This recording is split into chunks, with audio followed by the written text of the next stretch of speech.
Hello बच्चों, क्या हाल चाल, कैसे हो। आज का हमारा टॉपिक है total internal reflection. Ray optics refraction पढ़ रहे हैं हम। बहुत इंपॉर्टेंट टॉपिक है। यहाँ से हरियाणा बोर्ड हो, सीबीएसई हो, आईसीएसई हो, छोटे छोटे क्वेश्चन, कंसेप्चुअल क्वेश्चन बन जाते हैं। न्यूमेरिकल भी कई बार पूछ लिए जाते हैं। काफ़ी इजी टॉपिक है, अच्छे समझे, बहुत इंपॉर्टेंट है। सबसे पहली बात आती है टोटल इंटरनल रिफ्लेक्शन। बोल रहे हैं रिफ्लेक्शन, जब लाइट एक मीडियम से टकरा के उसी मीडियम में वापस आ जाए। बट चैप्टर का नाम है रिफ्रैक्शन। तो क्या होता है ये? सबसे पहली बात तो मैं आपको बता दूं, कंप्लीट डिटेल में ये टॉपिक चाहिए तो आप optics by Manoj Gupta sir डालेंगे तो आपके पास यूट्यूब पे आ जाएगा।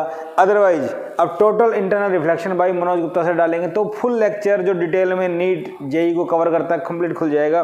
फिलहाल हम बोर्ड के लिए कवर करना चाहते हैं, इसलिए उन्हीं में से कुछ चीज़ें और कंपटीशन को छोड़ के बोर्ड के ऊपर फोकस करने वाले जो कंसेप्चुअल न्यूमेरिकल बनते हैं उनके ऊपर फोकस करेंगे। तो थोड़ा सा अलग से हम हटके इसको पढ़ने जा रहे हैं। अगर डिटेल में चाहिए तो वहाँ से आप देख सकते हैं। ठीक है, total internal reflection by Manoj Gupta sir, आप टाइप करेंगे आ जाएगा।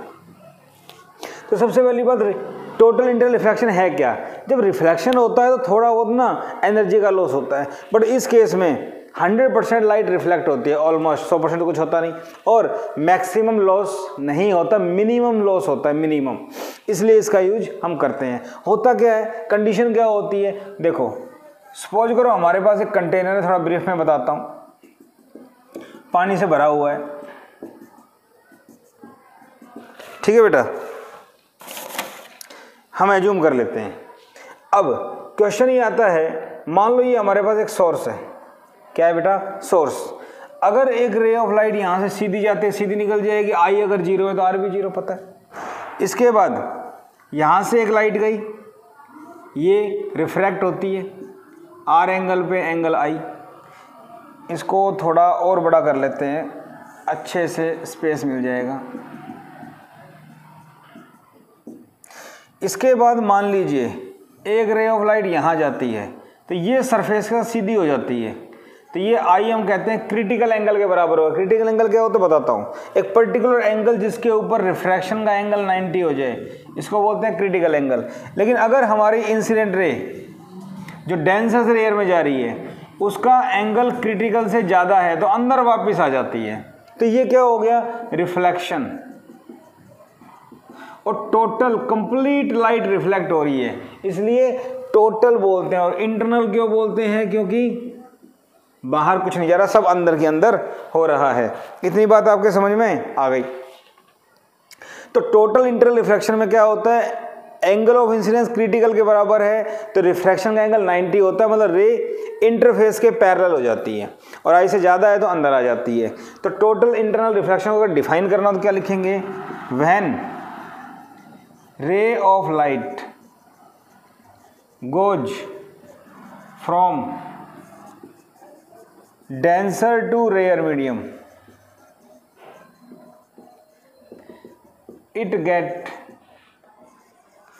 reflect back into same medium when angle of incidence is greater than critical angle। ये सब बातें मैंने आपको बता दी। जब रे ऑफ लाइट डेंसर से रेयर में जाती है, इंपॉर्टेंट चीज ये है, तो वो रिफ्लेक्ट बैक हो जाती है अगर एंगल ऑफ इंसिडेंस क्रिटिकल से ज़्यादा है तो। क्या ये बात समझ में आ गई? अगर आपसे कोई डेफिनेशन पूछ रहे तो आप बता सकते हो, तो ये हम लोग इसको डिफाइन कर सकते हैं। अब बात आती है भाई क्रिटिकल एंगल क्या होता है, तो it is angle of incidence of light at which angle of refraction becomes 90 degree. तो आई सी के बराबर होगा जब आर 90 डिग्री होगा। ये चीज़ यहाँ से क्लियर हो जाती है। तो क्रिटिकल एंगल क्या होता है मुझे समझ में आ गया। ठीक है भाई, इसके बाद देखो छोटी छोटी बात थ्योरी की बातें हैं। इसके बाद आपसे कोई पूछ ले भाई ये बातें समझ में आ गई तो एक रिलेशन आ जाता है, relation between critical angle and refractive index, critical angle refractive index, इसमें रिलेशन निकालना है। तो इस चीज को फोकस करेंगे यहां, ये इस पार्ट को। स्नेल्स लॉ क्या कहता है, साइन आई बटे में sine r equal to refractive index. Air है बाहर 1, इसका n, तो आई जिस मीडियम में उसका अपोजिट लेना है। अपोजिट क्या होगा, 1, ऐसे, ठीक है। अब आई को क्या माना, c बताया मैंने अभी, r को क्या माने 90 डिग्री, तो साइन c बटे में साइन 90 इक्वल टू 1/n। इतनी बात समझ में आ गई। अब इसको मैं यहां सोल्व कर देता हूं।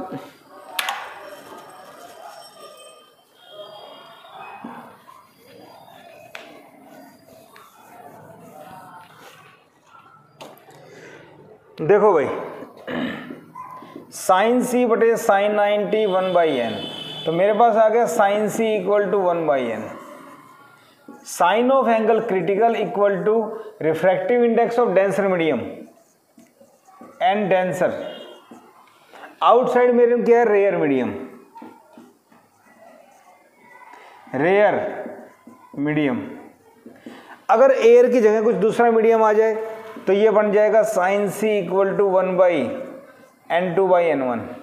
n2 डेंसर का, रेयर का, इसको मैं ऐसे भी लिख सकता हूं n डेंसर n रेयर, ऐसे भी लिखा जाता है, लेकिन जनरली ऐसे ही यूज होता है। तो साइन c और इसमें रिलेशन बन जाएगा। ठीक है भाई, ये बात समझ में आ गई। अब इसके ऊपर छोटे छोटे सवाल बन जाते हैं। क्या सवाल बन जाते हैं वो हमें अभी देखने हैं, डिस्कस करने हैं, वही हमारा टॉपिक है आज का। ठीक है भाई, तो sign c equal to 1/n, ये कंसेप्ट है हमारा। अब इसके ऊपर एक एक नंबर का सवाल बन जाता है। क्या बन जाता है, find refractive index of medium in which critical angle is 45 degree. अब बताओ, sine c equal to 1/n, c कितना दिया हुआ है क्रिटिकल 45, तो साइन 45 1/n। साइन 45 क्या होता है 1/√2, तो n कितना आ गया √2। तो रिफ्रैक्टिव इंडेक्स ऑफ मीडियम, अगर मीडियम का रिफ्रैक्टिव इंडेक्स दे रखा है, क्रिटिकल निकालना है तो निकल जाएगा। मेरे ख्याल से बात समझ में आ गई। ऐसा क्वेश्चन आ जाए तो हम लोग कर सकते हैं, ठीक है। और घुमा दें इसमें, क्या, in a medium speed of light is 1.5 10⁻⁸ metre पर second, find critical angle. Speed दे दी, रिफ्रैक्टिव इंडेक्स नहीं दिया, तो मुझे पता है n इक्वल टू क्या होता है c/v, c 3 10⁸, v कितना होता है 1.5 10⁸, ये कितना आ गया 2। तो n मेरे पास कितना आ गया बेटा, तो डिस्टर्बेंस है, n कितना आ गया 2। n अगर 2 आ गया तो sign c equal to 1/n 1/2, तो साइन c 1/2, 1/2 कौन से एंगल पे होता है साइन 30, तो c कितना आ गया 30 डिग्री। इस टाइप से सवाल बन जाएंगे। n आपको पता होना चाहिए n c/v होता है, इसके अकॉर्डिंग हमारा आंसर आ जाएगा। ठीक है भाई, ये भी बात समझ में आ गई। इस टाइप के सवाल आ जाएंगे तो हम लोग कर सकते हैं, ठीक है। इसके बाद बात आती है भाई TIR की एप्लीकेशंस, उनमें से भी कभी कभी पूछ लेते हैं। क्वेश्चन आ जाए, name the phenomena which can be used to deviate light from a prism by 90 degree 180 degree 0 degree. तो टोटल इंटरनल रिफ्लेक्शन, प्रिज्म से लाइट को डेविएट करने के लिए कौन सा फिनोमिना यूज होता है, name the phenomena which is used to deviate light from prism, TIR, ठीक है। TIR is used to deviate light ray from prism. Prism का यूज करके करते हैं कैसे, और इसमें ये बन जाए draw the diagram for prism to deviate light by 90 degree by 0 degree. तो बेटा 90 डिग्री करना है तो क्या करें, एक रे ऑफ लाइट ली, यहां पे ये नॉर्मल है तो एंगल ऑफ इंसिडेंस 0 है, तो यहां आर भी 0 होगा, सीधी निकल जाएगी। ठीक है, ये इसका नॉर्मल हो गया, ये 45 डिग्री ग्लास है, ये ग्लास प्रिज्म, और ग्लास के लिए क्रिटिकल एंगल बेटा 42 डिग्री होता है, ग्लास के लिए क्रिटिकल एंगल 42, तो ये 45, तो ये भी 45 आने वाला है, तो 45 क्रिटिकल से ज़्यादा है, आई ग्रेटर देन सी, आई कितना है 45, ये कितना है 42, ज़्यादा है तो TIR होगा, तो लाइट ऐसे मुड़ जाएगी, क्योंकि ये 45 है तो ये भी 45, तो 90 डिग्री पे बेंड, तो डेविएशन बाय 90 डिग्री। क्या मेरी बात समझ में आई? ठीक है, इतनी बात समझ में आ गई। इसके बाद अगर मैं इसको कहूँ 180 से डेविएट करो, तो बेटा 180 से करना हो तो ऐसे I0 R0, ये नॉर्मल, यहां से ऐसे, यहां से ये ऐसे, बात समझ में आ गई। तो यहां पे डेविएशन कितना हो गया 180 डिग्री, यही बात समझ में आ गई। अब कोई आपसे पूछे भाई डेविएशन 0 डिग्री से करना है, तो 0 से कैसे करें, देखो यहां से एक रे ऑफ लाइट गई, ये ऐसे मुड़ी, यहां से एक रे गई, ये ऐसे मुड़ी, यहां जो गई वो ऐसे गई, यहां वाली ऐसे गई, तो सीधी गई थी सीधी आ गई। देखो ये वाली मान लो मैं ऐसे एरो बना देता हूं, बुक्स में आपको ऐसे मिलता, कोई फर्क नहीं पड़ता इससे। ये वाली ऊपर थी नीचे आ गई, तो ये ऐसे बनेगा, ऊपर वाली नीचे, नीचे वाली ऊपर, लेकिन ना भी बनाओ तो कोई दिक्कत नहीं है, समझाने के लिए बुक्स में होता है इस टाइप से। तो ये डेविएशन 0 डिग्री से, ठीक है, प्रिज्म का हो जाएगा। इसमें क्वेश्चन बन जाते हैं ड्रॉ करने के लिए, या बताओ कौन सा फिनोमेना है TIR। अब मिराज फॉर्मेशन, जैसे मरुस्थल वगैरह होता है, हॉट डेजर्ट डे में एक पेड़ है, इन्वर्टेड इमेज दिखती है, तो वो TIR की वजह से होता है। नाम पूछ लेते हैं, ड्रॉ करना वगैरह नहीं आता वहाँ पे, ठीक है। ऐसे ही वहाँ लेक्चर में मैंने बताया हुआ है कि जो ठंडी जगह होती हैं, अंटार्कटिका वगैरह, वहाँ कोई शिप चल रही है तो शिप की इन्वर्टेड इमेज हमें स्काई में दिखाई देती है ड्यू टू TIR। ये बात मुझे समझ में आ गई, ठीक है भाई, ये क्वेश्चन भी कर लेंगे। अब TIR को लेके प्रिज्म की बात हम कर रहे हैं, तो लगते हैं आज इसके ऊपर एक बड़ा फेमस सा सवाल है, बहुत बार आता रहता है, वो कर लेते हैं। मान लो मेरे पास एक प्रिज्म दिया हुआ है, इस प्रिज्म से 3 रे ऑफ लाइट गिरती हैं, एक का रिफ्रैक्टिव इंडेक्स है 1.39, एक का रिफ्रैक्टिव इंडेक्स है 1.47 और एक का रिफ्रैक्टिव इंडेक्स है 1.57, ठीक है भाई। और किसी किसी क्वेश्चन में या कलर दे देंगे रेड ब्लू ग्रीन, कोई फर्क नहीं पड़ता, रिफ्रैक्टिव इंडेक्स मुझे पता होना चाहिए, ठीक है भाई। ओके, तो number 1, number 2, number 3, which ray of light will come out from the pitcher, which ray of light will undergo total internal reflection and which come out। Question बन जाएगा which ray of light out of 1 2 3 will get refracted and which have TIR। किसका TIR होगा और कौन सी refract होगी, ये हमें पता करना है। तो एक बात तो ये है कि लाइट I 0 है तो R भी 0, तीनों यहां पहुंचेंगी, इतनी बात मुझे समझ में आ गई। दूसरा, ये 45 दिया हुआ है तो ये भी 45 होने वाला है, यहां यहां यहां तीनों ही एंगल 45।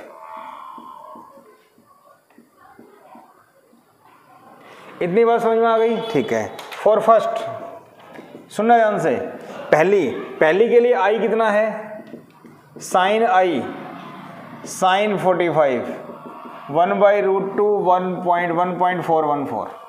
इतनी बात समझ में आ गई। Critical angle sine C equal to 1/n 1/1.39। अब जरा इन दोनों को कम देखो, अगर सी को सोल्व करने बैठते हैं तो काफी लंबा चौड़ा प्रोसेस पड़ेगा। ये शॉर्टकट तरीका बता रहा हूं मैं, आई चेक करने का। आई सी से बड़ा है तो TIR, छोटा है तो रिफ्रैक्शन। आई अगर सी से बड़ा है तो TIR होता है, पता है आपको। तो यहां से ये आ गया। अभी क्वेश्चन बनता है कंडीशन ऑफ TIR, बताऊंगा अभी। आई इतना 1/में नीचे, 1/में ये, इन दोनों में से कौन सी टर्म नीचे वाली छोटी है? ये छोटी है। जब ये छोटी होगी तो ये बड़ा होगा। तो यहां से अगर चेक करें तो साइन सी नीचे की छोटी है तो ये बड़ा है, greater than sine I. C greater than I मतलब आई लेस देन सी। आई सी से छोटा है तो रिफ्रैक्शन होगा। तो ये वाली लाइट जो होगी वो बाहर आएगी। क्या होगा इसका? रिफ्रैक्शन। बात समझ आ गई। फॉर सेकंड की अगर बात करते हैं तो साइन आई साइन 45 1/√2 1.41 हो गया। साइन सी 1/n, n2 मान लो, इसको n1 मान लो।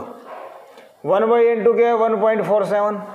अब जरा ये देखो 1.4 यहाँ 1 है, यहाँ 7 है, ये बड़ा है, ये बड़ा है तो ये छोटा है। साइन सी लेस देन साइन आई, इसका मतलब आई बड़ा है, TIR। आई अगर बड़ा है तो TIR होगा, इसका मतलब ये वापस आ जाएगा इधर। ठीक है। इसी टाइप से तीसरे का, थर्ड की बात करूं तो साइन आई साइन 45 1/√2 1.41। साइन सी 1/n3, n3 कितना है? 1.57। यहां देखो ये टर्म बड़ी है तो ये छोटा है। साइन सी लेस देन साइन आई, इसका मतलब आई बड़ा है। दिखाई दे रहा है आपको? मैं चेक कर लेता हूं एक बार। यस, तो आई अगर बड़ा है तो इसका भी TIR होगा।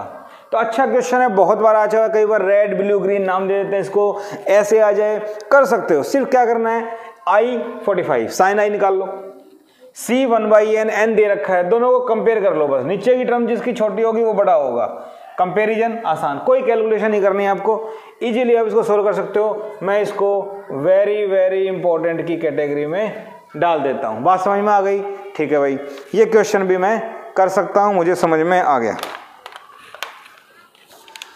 इसके बाद अगर बात की जाए भाई थ्योरी का और क्वेश्चन, ये तो न्यूमेरिकल हो गया।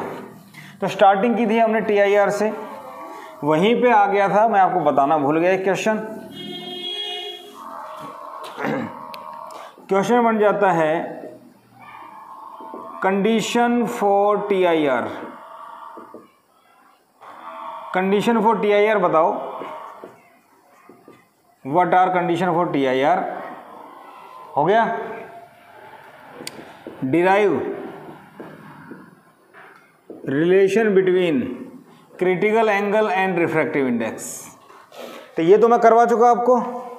कंडीशन क्या क्या है? पहली, light must go from denser to rare medium. Light denser से रेयर में जानी चाहिए। दूसरा क्या बनेगा आपका? Angle of incidence must be greater then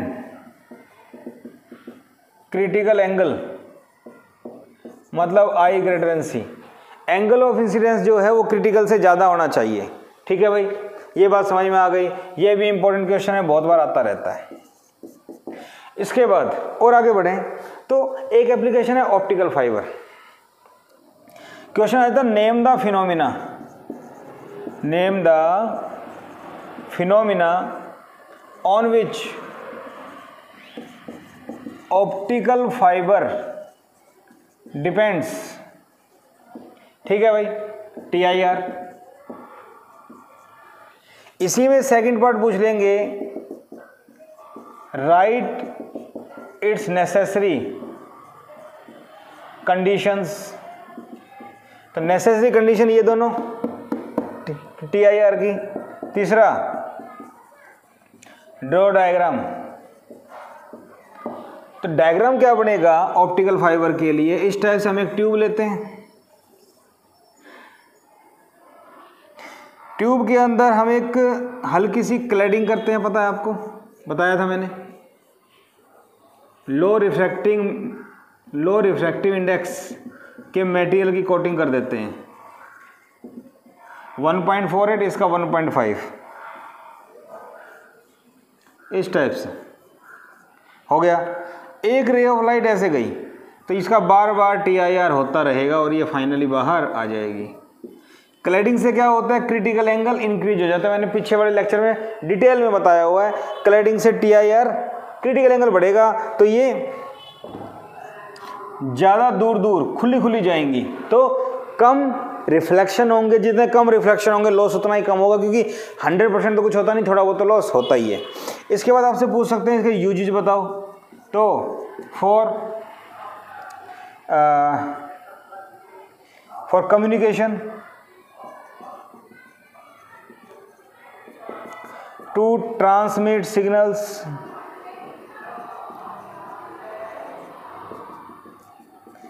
to transmit messages, ठीक है। अब कम्युनिकेशन में टेलीफोन और फॉर डेकोरेशन पर्पज,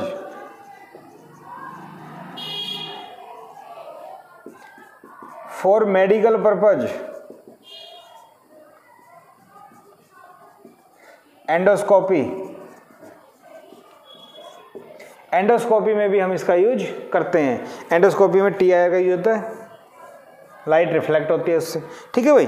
अच्छे से आप इनको याद कीजिए, पेपर में यूज पूछ लेते हैं, डायग्राम वगैरह ये बनवा सकते हैं, थ्योरी का पार्ट है। ओके, तो टेलीफोन वगैरह में यूज होगा, मैसेज सिग्नल के लिए, मैसेज सेंड करने के लिए, डेकोरेशन पर्पज के लिए।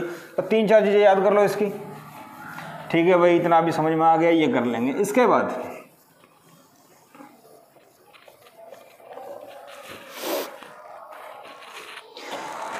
बाद हमारे पास एक छोटी चीज़ आती है, field of view of a fish. आपको पता है TIR डेंसर मीडियम से लाइट आनी चाहिए, तो फिश जो होती है वो डेंसर मीडियम में है और वो बाहर देखना चाहती है। तो ऑब्जेक्ट वो है, तो वहाँ जब लाइट की रे उससे टकरा के जाएगी ऊपर, तो एक पर्टिकुलर रेडियस का सर्कल बनेगा। उस सर्कल में उसका जो एंगल होगा वो IC से कम होगा। अगर उससे आगे जाएंगे तो IC से ज़्यादा हो जाता है, IC से ज़्यादा होगा तो TIR होने लग जाएगा। कैसे? Field of view of fish, field of view of fish क्या बनेगा? सपोज करो ये हमारे पास इस टाइप से ना एक कंटेनर है, इसके अंदर हमने ये लिया हुआ है, यहाँ ये एक सर्कल बना दिया हमने इस टाइप से। ये फिश है मान लो, यहाँ से ये देख रही है, तो यहाँ से इसका जो ये एंगल बनता है ये C के बराबर है। अगर कोई रे ऑफ लाइट यहाँ जाती है तो वो इंटरफेस के पैरेलल, अगर इससे ज़्यादा आगे जाएगी तो अंदर आ जाएगी। क्या ये बात समझ में आ रही है आपको? तो ये जो रेडियस है इसका जो सर्कल है, यहाँ से लाइट बाहर जा सकती है, यहाँ से लाइट बाहर जा सकती है, इससे आगे नहीं। तो ये जो फिश होगी वो इस रेंज में देख सकते, इससे बाहर नहीं देख सकती। इतनी बात समझ में आ गई। अब इसको करने के लिए हमें करना क्या है, देखो सिंस sin C = 1/n, अगर मैं एक ट्रायंगल बनाता हूँ यहाँ पे, तो साइन क्या होता है बेटा? परपेंडिकुलर बटे हाइपो, तो ये कितना आ जाएगा? n² - 1, ठीक है। अगर ये रेडियस r और ये हाइट h, तो इन ट्रायंगल फ्रॉम डायग्राम से अगर देखें तो परपेंडिकुलर बटे, देखो ये एंगल 90, तो ये बेस हो गया जहाँ पे दो एंगल है, ये परपेंडिकुलर हो गया, तो परपेंडिकुलर बटे बेस r बटे h tan थीटा। ये बात समझ में आ गई। तो r/h = tan क्या होता है? परपेंडिकुलर बटे बेस, तो 1/√n² - 1, तो यहाँ से r क्या आ जाएगा? h/n² - 1। क्या मेरी बात समझ में आ गई आप लोगों को? तो यहाँ से हमारे पास जो सर्कल ऑफ इल्यूमिनेशन जो बनेगा उसकी जो रेडियस है उसका फॉर्मूला आ गया ये। h क्या है? Depth of fish from surface, surface से किस डेप्थ के ऊपर है वो होता है h, r क्या होता है रेडियो सर्कल, n क्या होता है रिफ्रैक्टिव इंडेक्स। तो ये बात मुझे समझ में आ गई, इस टाइप से मैं कर सकता हूँ। तो ये तो हो गया एक टॉपिक जो आपका जनरली आ जाए। इसी क्वेश्चन को घुमा के पूछा हुआ था एक बार, क्या पूछा हुआ था, for a point source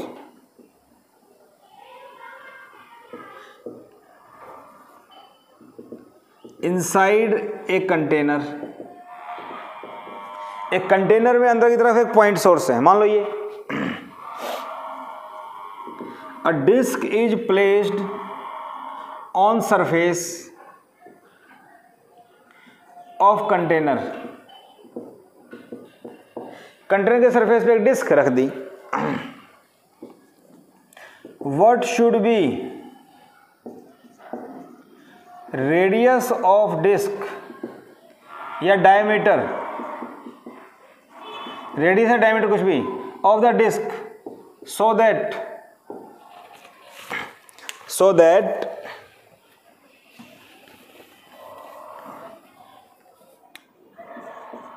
source is not visible, source दिखाई ना दे। अब यहां पे रिंग की जगह एक डिस्क है, क्योंकि लाइट जो होगी वो यहां से बाहर जाएगी और इसकी जगह मैंने डिस्क रख दी, तो लाइट बाहर आने की जगह नहीं है। तो प्रॉपर कितनी रेडियस होनी चाहिए, तो निकालना क्या है रेडियस, करेंगे क्या, ये स्टेप करेंगे, ये स्टेप करेंगे, यहां से ये आ जाएगा, सेम टू सेम यही करना है। अब रेडियस तो हो गया ये, अगर आपको डायमीटर निकालना है तो क्या करें, अगर आपको डायमीटर निकालना है तो क्या करें, दोनों साइड 2 से मल्टीप्लाई, और ये क्या होता है डायमीटर, खत्म। तो सेम क्वेश्चन है, ऐसे हम लोग कर सकते हैं। मेरे ख्याल से बात समझ में आ गई। घुमा के दे सकते हैं लैंग्वेज को, अच्छा क्वेश्चन कहूंगा मैं इसको, क्योंकि बच्चे कंफ्यूज हो जाते हैं, चीज वही है, ठीक है, ओके। इसी टाइप से एक क्वेश्चन यहाँ पे और बन सकता है।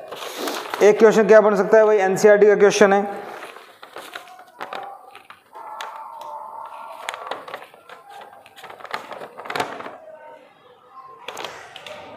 A bulb is placed inside water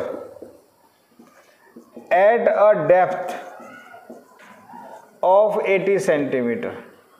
Refractive index of water 1.33 या 4/3, ये आपको गिवन है, ठीक है। Find radius of circle of illumination। तो यहां क्या करना है, सीधा फॉर्मूला यूज करो, R = h/√n² - 1। h कितना है 80 सेंटीमीटर, ये भी सेंटीमीटर में आ जाएगा। n कितना है 4/3 का स्क्वायर -1, तो ये कितना हो गया 80 डिवाइड बाई 16/9 - 1, 80 डिवाइड बाई कितना बचेगा 7/9 का रूट। इसको सोल्व कर लेना, सीधा आपका आंसर आ जाएगा 2.61। मेरी बात समझ में आ रही है, सॉरी 91.2, ये मैंने पहले से सोल्व करके रख लिया था। 91.2 सेंटीमीटर रेडियस। अगर आपसे कोई पूछ ले एरिया ऑफ इल्यूमिनेशन, तो बेटा एरिया क्या होता है πr², तो पाई 22/7 91.2 का स्क्वायर। सोल्व कर लेना, जो भी आपका आंसर आएगा सेंटीमीटर स्क्वायर में आ जाएगा। क्या मेरी बात समझ में आ गई? तो सर्कल ऑफ इल्यूमिनेशन, ठीक है, एरिया ऑफ इल्यूमिनेशन कुछ भी पूछें, या रेडियस r आ जाएगी, एरिया πr² होता है, या डिस्क रख दें, कुछ भी। मेरे ख्याल से आपको बात समझ में आ गई। इस टाइप का सवाल अगर आ जाए तो आप लोग छोड़ के नहीं आएंगे। 2 स्टेप याद कर लो, tan θ r/h, sin c 1/n, value put करो, सोल्व करो, आपका आंसर आ जाएगा। तो मेरे ख्याल से हर टाइप का क्वेश्चन TIR का हमने डिस्कस किया, इससे ज़्यादा कुछ नहीं बनता, इससे बाहर कुछ नहीं बनता। इन्हीं को घुमा फिरा के पूछ सकते हैं आप लोगों से। तो बेटा प्रैक्टिस कीजिए अच्छे से। ऑप्टिक्स बहुत इंपॉर्टेंट है, क्योंकि सबसे ज़्यादा मार्क्स की यूनिट यही होती है, और कुछ टॉपिक यहाँ से हटा भी दिए गए हैं, इसलिए अच्छे से प्रैक्टिस करो। प्रॉब्लम आए तो मेरे को मैसेज कर सकते हो। बने रहिए, आपका अपना channel physics classes bye Manoj Gupta, जुड़े रहिए और चैनल को सब्सक्राइब जरूर कीजिए। सब्सक्राइब करेंगे तो आगे के वीडियो के लिए नोटिफिकेशन आपको आते रहेंगे। Thank you.